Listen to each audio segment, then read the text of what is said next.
एक बूढ़ा भिखारी। हर दिन एक भिखारी दरवाजे के पास आकर भीख मांगता था और घर का मालिक हमेशा घर के बाहर आते ही उसे देख आग बबूला हो जाता। कई बार उसके लिए गालियाँ भी बकता। वो कहता, तू जिंदा ही क्यों है? पूरी जिंदगी ऐसे ही भीख मांगेगा क्या? धरती का बोझ क्यों बना बैठा है? और कभी कभी उस भिखारी को गुस्से में वह धक्का भी मार दिया करता। इतना कुछ हो जाने के बावजूद भिखारी के मुंह से सिर्फ यही निकलता कि भगवान तुम्हारे पापों को माफ करे। एक बार सेठ के धंधे में बड़ा नुकसान होने की खबर मिली। सेठ बहुत परेशान था। तभी उसके दरवाजे पर वही भिखारी आया। गुस्से में अपना आपा खोते हुए सेठ ने उस भिखारी को पत्थर दे मारा। पत्थर लगने के कारण भिखारी का सर फूट गया और उसके सर से खून बहने लगा। फिर भी दर्द से कराहते हुए भिखारी ने इतना ही कहा, भगवान तुम्हारे पापों को माफ करे। भिखारी वहां से चला गया। सेठ सोच में पड़ गया। भिखारी को पत्थर मारा, फिर भी उसने सिर्फ प्रार्थना की। सेठ का गुस्सा शांत हुआ। सेठ ने भिखारी का पीछा करना शुरू कर दिया। भिखारी जहाँ जहाँ जाता सेठ उसके पीछे जाता। सेठ ने देखा कि कोई उसको खाना देता, कोई उसको मारता, कोई अपमानित करता तो कोई गाली देता।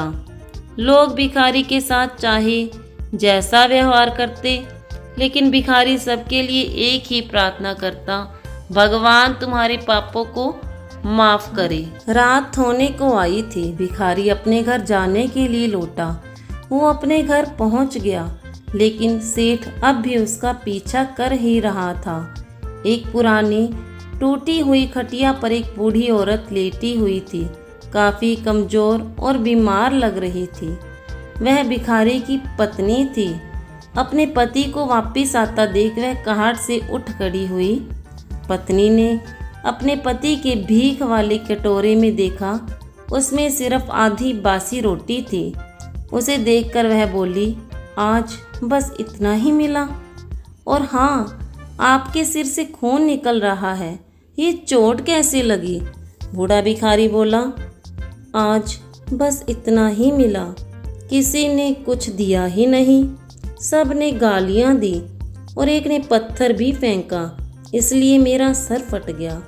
एक गहरी ठंडी सांस लेकर बूढ़ा भिखारी फिर से बोला, यह मेरे ही पापों का फल है। तुम्हें याद है कुछ साल पहले हम कितने अमीर थे? क्या कुछ नहीं था हमारे पास? हमारे पास हर चीज़ ज़रूरत से ज़्यादा थी, लेकिन हमने कभी दान नहीं किया।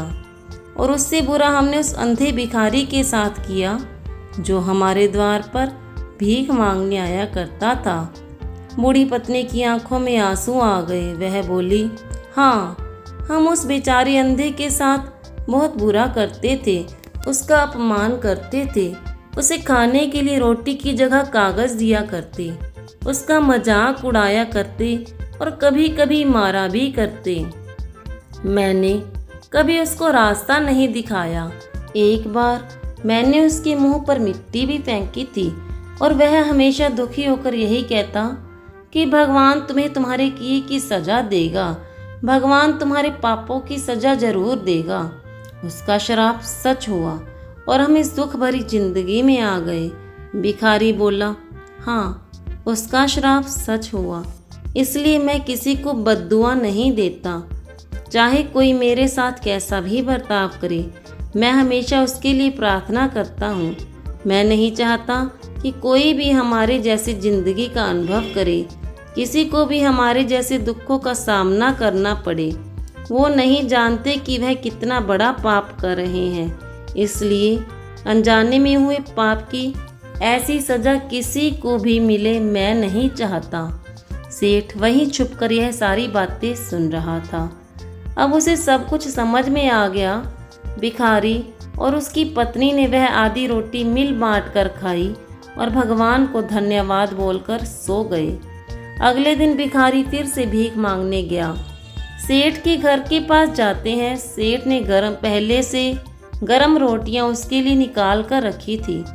उसे देते हुए सेठ विनम्रता से बोला, माफ़ कर दीजिए बाबा, मुझसे बहुत बड़ी गलती हो गई।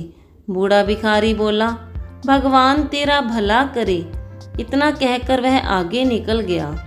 इस कहानी से जो सीख लेने लायक है वह बड़ी सिंपल है कि आदमी चाहे किसी के बारे में बुरा कहे या भला, लेकिन भगवान सिर्फ कर्म के हिसाब से उसको फल देता है।